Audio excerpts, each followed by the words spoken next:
होती है। मूवी के स्टार्ट में हमें एक आदमी सपाला को दिखाया जाता है। यहाँ पर एरा हमें 1900 का दिखाया गया है। उस जमाने में स्लाइड्स पर सफर करना बहुत ही नॉर्मल था। चीजों को एक जगह से दूसरी जगह पर ले जाने के लिए स्लाइड्स राइड का यूज किया जाता था और इस राइड के लिए खास किस्म के डॉग्स को यूज किया जाता था। सपाला भी एक स्लाइड राइडर था और उसके पास बहुत ही अच्छी किस्म की नस्ल के डॉग्स थे जो कि उसके सफर और उसके काम को बहुत ही ज्यादा इजी बनाते थे। एक दिन सपाला के पास एक नए पपी की बर्थ होती है। ये साइबेरियन हस्क का पपी था और ये डॉग काफी ज्यादा कमजोर होते हैं। सपाला का ये ख्याल था कि ये डॉग उसके किसी भी काम का नहीं है क्योंकि ये इस डॉग को बाकी डॉग्स के साथ स्लेड राइड पर लेकर नहीं जा सकता था। इसीलिए सपाला चाहता था कि वो इस डॉग को किसी और को दे दे, मगर सपाला की वाइफ ऐसा बिल्कुल भी नहीं चाहती थी क्योंकि वो सभी डॉग्स को अपने बच्चों की तरह रखती थी। सपाला की वाइफ इस डॉग का नाम टोगो रखती है और कहती है कि टोगो मुझे अपने बच्चों की तरह प्यारा है। ये सभी डॉग्स मेरे दिल के बहुत ज्यादा करीब हैं और मैं इनमें से किसी को भी अपने से दूर नहीं करना चाहती। हमें टोगो को एक मौका देना चाहिए। वैसे भी अभी ये बहुत छोटा है, हमें इतनी जल्दी इसके बारे में कोई भी कंक्लूजन नहीं निकालना चाहिए। अब सपाला ऐसा चाहता तो नहीं था मगर फिर भी वो अपनी वाइफ की बात को मानता है।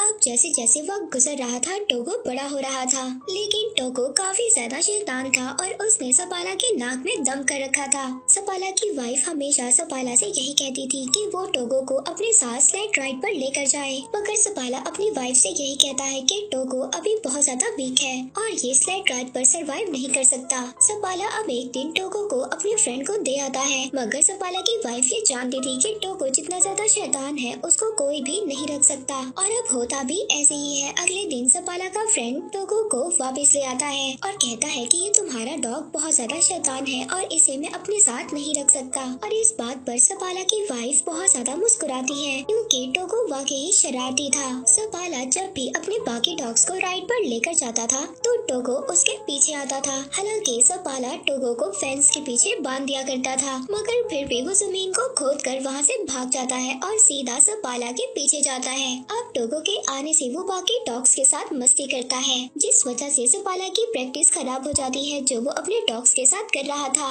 एक दिन वो पानी में भी गिर जाता है। सपाला उसकी शरारतों से तंग आ गया था, इसलिए अब वो टोगो को रूम में बंद कर देता है, मगर टोगो वहाँ से भी किसी तरह से बाहर निकल आता है। अब एक दिन सपाला अपनी एक फीमेल फ्रेंड को कन्विंस करता है कि वो टोगो को अपने पास रख ले। सपाला की फ्रेंड बहुत ज्यादा स्ट्रिक्ट थी, वो ये कहती है कि टोगो को रूम में ही रहना होगा। खैर सपाला को इस बात से अब कोई भी मसला नहीं था। वो अपनी फ्रेंड के पास टोगो को छोड़कर वहाँ से चला जाता है, मगर उनके जाने के थोड़ी ही देर बाद टोगो वहाँ पर विंडो का शीशा तोड़ता है और बाहर आ जाता है और सीधा दोबारा से सपाला के पास आ जाता है। सपाला टोगो को देखकर बहुत ज्यादा परेशान हो जाता है। वो नोटिस करता है कि टोगो के हाथ भी जख्मी हो चुके हैं और उनसे खून निकल रहा है, इसीलिए अब वो टोगो को घर तक ले जाने के लिए स्लेड पर बिठाता है, मगर टोगो स्लेड पर नहीं बैठना चाहता था। वो बाकी डॉग्स के साथ भागना चाहता था। अब इतनी ज्यादा कोशिश करने के बाद भी जब टोगो स्लेड पर नहीं बैठता तो सपाला उसको बाकी डॉग्स के साथ बांध देता है। अब कुछ दूर जाने के बाद सपाला ये नोटिस करता है कि टोगो काफी ज्यादा एनर्जेटिक है और वो बाकी डॉग्स के निस्बत बहुत ज्यादा स्पीड से भागता है और अब इसीलिए सपाला टोगो को सबसे आगे बांध देता है। टोगो अपनी स्पीड से बहुत ही जल्दी सबको घर पहुंचा देता है। सपाला टोगो को देखकर बहुत ज्यादा खुश होता है और हैरान भी। वो आकर अपनी वाइफ को बताता है कि टोगो कितना स्पीड में भागा। वो अपनी वाइफ को ये भी बताता है कि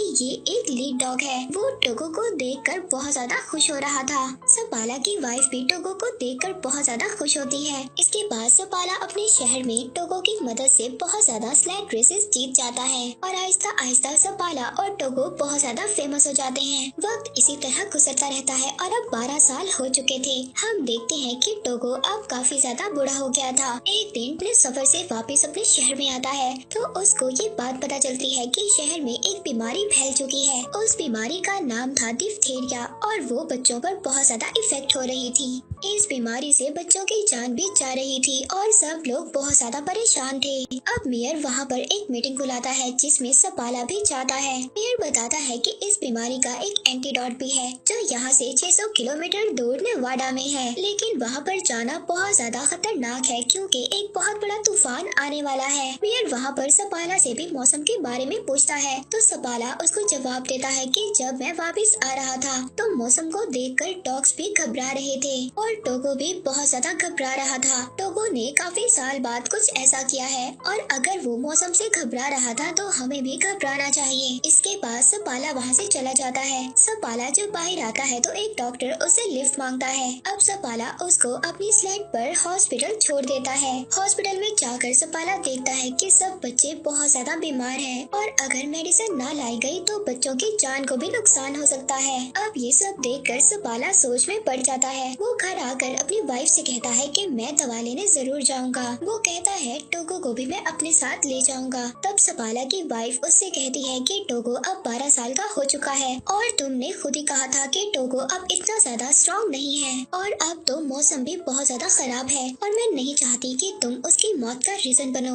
और तुम अपनी सारी जिंदगी इसी बात पर गुजार दो कि तुम्हारी वजह से टोगो मर गया। मगर सपाला तो टोगो के बगैर जाना ही नहीं चाहता था। वो अगली सुबह टोगो को लेकर अपनी वाइफ को गुड बाय बोलकर चला जाता है। अब जैसे जैसे सपाला और उसके डॉग्स आगे बढ़ रहे थे, तूफान भी आगे बढ़ रहा था और हवा इतनी ज्यादा तेज थी सपाला को कुछ भी नजर नहीं आ रहा था। टोगो सबसे आगे था और सपाला अपने डॉग्स को आगे बढ़ने के लिए बोल रहा होता है क्योंकि इन्हें नेवाडा से मेडिसिन लेकर बहुत जल्दी वापस आना था। सपाला अपने डॉग्स के साथ बहुत ही गहरी ढलवान पर होता है। तभी टोगो वहाँ पर रुक जाता है लेकिन सपाला को कुछ भी समझ नहीं आ रहा था। सपाला जब आगे देखता है तो एक बहुत ही बड़ी खाई होती है। टोगो ने इस भयानक तूफान में भी उस गहरी खाई को देख लिया था और इसीलिए वो रुक गया था, जिसकी वजह से सपाला और उसके बाकी डॉग्स की जान बच गई थी। तभी सपाला देखता है कि टोगो के पाँव में बहुत गहरी चोट लगी थी और उससे खून भी आ रहा था। अब पूरा दिन सफर करने के बाद सपाला और उसके बाकी डॉग्स एक आउटपोस्ट पर पहुंचते हैं। उस आउटपोस्ट पर एक लेडी डॉक्टर होती है। वो सपाला को बताती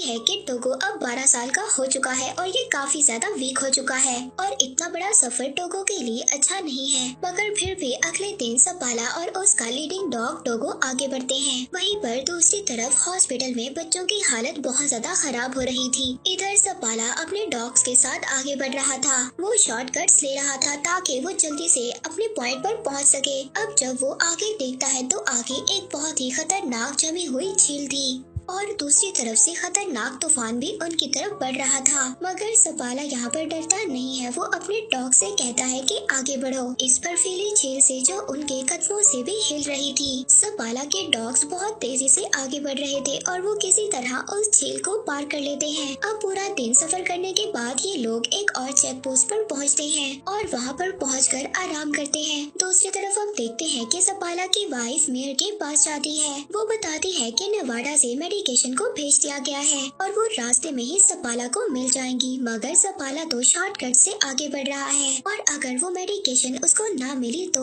उसका सफर और भी ज्यादा बड़ा हो जाएगा। वहीं पर दूसरी तरफ हम सपाला को देखते हैं जो पूरा दिन सफर करने के बाद एक और चेक पोस्ट पर पहुंचता है। टोगो की हालत बहुत ज्यादा खराब हो गई थी। टोगो फिर भी आगे बढ़ना चाहता है, वो रुकना नहीं चाहता, वो लीड करना चाहता है और अब ऐसा ही होता है। सपाला अपने शॉर्टकट से जा रहा था और अगर उसको वो आदमी ना मिला जो नेवाडा से मेडिकेशन ला रहा था तो सपाला के लिए उसका सफर और भी ज्यादा मुश्किल हो जाएगा। अब सपाला यहाँ पर बहुत ज्यादा थक गया था, उसकी आंखें बंद हो रही थी मगर उसके डॉग्स बिजली की तरह आगे बढ़ रहे थे। हम देखते हैं एक आदमी है जो नेवाडा से आया था, उसके पास ही दवा थी।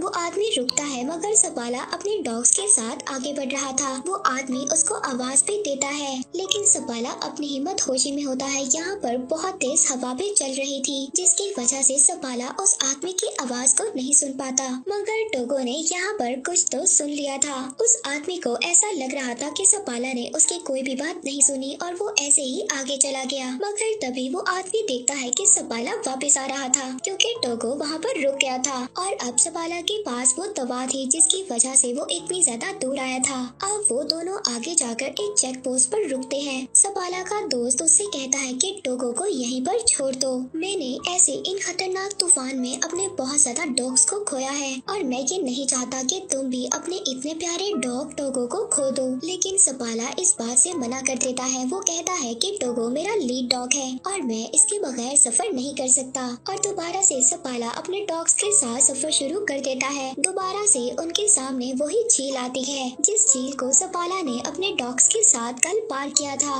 और अब वो झील हिल रही थी। मगर ये लोग अगर इस झील पर से ना गए तो इनका सफर एक और दिन बढ़ जाएगा। सपाला अब ये फैसला करता है कि वो इसी रास्ते से आगे बढ़ेंगे। वो अपने डॉग टोगो को कहता है कि आगे बढ़ो। उसके सारे डॉग्स बहुत ही तेजी से उस झील को पार करने लगते हैं और अब उस झील में से पानी निकलना भी स्टार्ट हो जाता है। अगर ये लोग इसी झील में डूब गए तो सबके सब मर जाएंगे। मगर यहाँ पर टोगो और बाकी डॉग्स के स्पीड की वजह से वो लोग किसी न किसी तरह किनारे पर पहुँच जाते हैं। मगर जिस टुकड़े से ये डॉग्स आगे बढ़ने वाले थे तभी वो टुकड़ा हिलता है और किनारे से अलग हो जाता है। अब सपाला टोगो को उठाकर उस किनारे पर फेंक देता है और कहता है कि इस बर्फ के टुकड़े को खींचो। टोगो यहाँ पर बहुत ज्यादा जख्मी था मगर वो जख्मी होने के बावजूद भी अपना पूरा जोर लगाता है और सभी को किनारे पर ले आता है। अब ये लोग सबके सब उस जमी हुई झील से बाहर आ जाते हैं जहाँ पर ये सब लोग फंस गए थे। अब सपाला अपने डॉग्स को किसी न किसी तरह बचाकर एक चेक पोस्ट पर ले आता है जहाँ पर वही लेडी डॉक्टर भी थी। वो लेडी डॉक्टर जब टोगो को देखती है तो उसकी आंखों में आंसू आ जाते हैं। वो सपाला से कहती है कि तुम्हारा डॉग मर रहा है, इसकी हालत बहुत ज्यादा खराब है। वो यहाँ पर सपाला को भी उदास कर देती है क्योंकि टोगो सपाला को बहुत ज्यादा प्यारा था। अब सपाला रात गुजारने के बाद जब अगले दिन अपना सफर शुरू करता है तो वो टोगो को आगे नहीं बांधता बल्कि पीछे बांध देता है क्योंकि वो बहुत ज्यादा बीमार था और सफर भी नहीं कर सकता था। मगर फिर भी टोगो अपनी पोजीशन पर खड़ा हो जाता है। सपाला ये समझ आता है कि टोगो अभी रेस्ट नहीं करना चाहता और वो अपनी जगह पर खड़ा होना चाहता है और ये अपना सफर खत्म करना चाहता है। वो टोगो को आगे बांध देता है जिसके बाद वो लोग अपना सफर शुरू करते हैं। आखिरकार कुछ घंटों के बाद तूफान इतना ज्यादा खतरनाक हो जाता है कि सपाला को कुछ भी नजर नहीं आ रहा था और न ही सपाला को रास्ता नजर आ रहा था। वो टोगो के पास जाता है और कहता है कि मुझे तो रास्ता नजर नहीं आ रहा, तुम्हें ही अब हमें रास्ता दिखाना होगा और नेक्स्ट पोस्ट तक जाना होगा। सपाला यहाँ पर अपने पूरे चेहरे को ढांप देता है जिसके बाद टोगो अब इनको आगे लेकर जाता है। मगर कुछ दूर जाने के बाद टोगो भी अब थक गया था। वो थक कर वहीं पर बैठ जाता है। अब सपाला उठकर टोगो के पास जाता है। वो टोगो से कहता है कि तुम्हें उठना होगा और हमें ये मेडिसिन लेकर जाना होगा और अगर हम आगे अपनी मंजिल तक ना बढ़े तो हम यहीं पर मारे जाएंगे। मगर टोगो उसकी बात का कोई भी रिस्पॉन्स नहीं कर रहा था। सपाला इस बात पर बहुत ज्यादा खुश था कि टोगो की वजह से उसकी जान बच गई। मगर टोगो उसकी बात का कोई भी रिस्पॉन्स नहीं कर रहा था। तभी एक आदमी लैंटर्न लेकर वहाँ पर आता है, यानी कि यहाँ पर टोगो ने अपना काम कर दिया था। उसने सपाला को चेक पोस्ट तक पहुँचा दिया था। वो ये देखकर बहुत ज्यादा खुश होता है क्योंकि टोगो की वजह से सबकी जान बच गई थी। अब सबके सब अंदर जाते हैं क्योंकि टोगो बहुत ही ज्यादा बेहाल होता है। उसकी हालत बहुत ज्यादा खराब होती है। यहाँ पर एड नाम का एक आदमी था जिसको सपाला की वाइफ ने भेजा था ताकि वो उस आउटपोस्ट पर पहुंचकर उस मेडिसिन को ले ले और जल्दी से उस मेडिसिन को लेकर वापस आ जाए जहाँ पर बच्चे बीमार हैं। रात को सबके सब रेस्ट करते हैं। इसके बाद सुबह को वो आदमी वो मेडिसिन लेकर निकल जाता है और कुछ ही देर के बाद वो नॉर्म सिटी पहुँच जाता है जहाँ पर एक रिपोर्टर उसका वेट कर रहा था क्योंकि ये बात न्यूयॉर्क सिटी तक पहुँच गई थी कि एक आदमी इतना बड़ा सफर तय कर बीमार बच्चों के लिए मेडिसिन लेने गया है। अब रिपोर्टर को ये लग रहा था शायद यही आदमी अपनी टीम के साथ वापस आया है और अब वो रिपोर्टर सपाला के बजाय उस आदमी का नाम अपनी न्यूज में छाप देता है। सपाला की वाइफ बहुत ही ज्यादा डिसअपॉइंट होती है। दूसरी तरफ टोगो भी काफी हद तक रिकवर हो जाता है। अब सपाला अपने डॉग्स के साथ नॉर्म सिटी पहुंच जाता है। वहाँ पर सपाला और टोगो को थैंक्स बोलने के लिए बहुत सारे लोग आते हैं। यहाँ पर वो बच्चे भी आते हैं जो सपाला की वजह से ठीक हो गए थे। वहीं पर एक बच्ची भी आती है। वो टोगो को देखती है और पूछती है कि क्या ये मरने वाला है। तो सपाला इसकी ये बात सुनकर अपने घर से बाहर चला जाता है। तब उसकी वाइफ उसके पीछे जाती है। वो अपनी वाइफ से कहता है कि टोगो की आज जो भी हालत है वो मेरी वजह से है। टोगो 12 साल का था और उसे मुझे अपने साथ लेकर नहीं जाना चाहिए था। लेकिन उसकी वाइफ उससे कहती है कि क्या टोगो के अलावा कोई और भी था जो ये काम कर पाता। सपाला यहाँ पर खामोश हो जाता है क्योंकि वो ये जानता था कि टोगो के अलावा कोई भी ये काम ना कर पाता। अब इसके बाद हम देखते हैं कि अगली सुबह सपाला दोबारा से अपने डॉग्स के साथ प्रैक्टिस पर जा रहा था। अब टोगो जब ये देखता है तो वो भी बाकी डॉग्स के साथ बाहर जाना चाहता था। वो घर में नहीं रुकना चाहता था। अब सपाला इस बात को समझ आता है कि वो स्लाइड्स को नहीं खींचना चाहता था, बल्कि वो तो सपाला के साथ टाइम गुजारना चाहता था। अब थोड़े वक्त के बाद टोगो बिल्कुल ठीक हो जाता है। सपाला अपनी वाइफ और टोगो के साथ लंबी सैर पर जाया करता था। 2 साल के बाद टोगो के कुछ बच्चे भी होते हैं जिन्हें वहाँ पर बहुत सारे मिशंस लेने आया करते थे। इन बच्चों की ब्रीड को एक नया नाम दिया गया था, वो था सिपाला साइबेरियन। इसके बाद 1929 में टोगो की डेथ हो गई। उसके बाद भी सपाला डॉग्स को ट्रेन करता था, लेकिन टोगो तो उसके सिटी में बहुत ज्यादा फेमस डॉग था। तो ये थी टोगो की स्टोरी। हम देखते हैं कि टोगो ने इस स्टोरी में ये प्रूव किया कि इस दुनिया में सबसे ज्यादा वफादार और ख्याल रखने वाले सिर्फ डॉग्स ही होते हैं। और इसी के साथ ये मूवी यहीं पर एंड हो जाती है।